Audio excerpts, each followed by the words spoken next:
کراچی اور حیدرآباد میں بلدیاتی الیکشن 15 جنوری کو ہی ہوں گے۔ الیکشن کمیشن نے فیصلہ سنا دیا۔ ای سی پی نے سندھ حکومت کا فیصلہ مسترد کرتے ہوئے 15 جنوری کو ہی صوبے میں بلدیاتی الیکشن کا دوسرا مرحلہ مکمل کرنے کا فیصلہ کیا ہے۔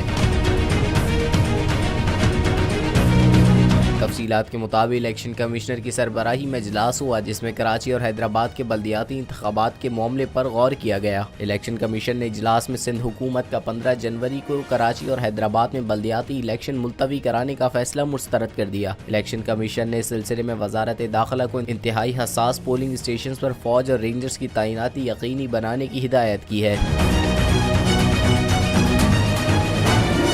دوسری جانب وزیر اطلاعات سندھ شرجیل میمن نے کہا کہ کراچی اور حیدرآباد میں بلدیاتی الیکشن سے متعلق سندھ حکومت الیکشن کمیشن سے فیصلے کا جائزہ لے رہی ہے۔ کہا کہ بلدیاتی الیکشن کی سیکیورٹی کے لیے فوج اور رینجرز معذرت کر چکی ہے، جبکہ الیکشن میں فوج اور رینجرز کی تعیناتی وفاق کا اختیار ہے۔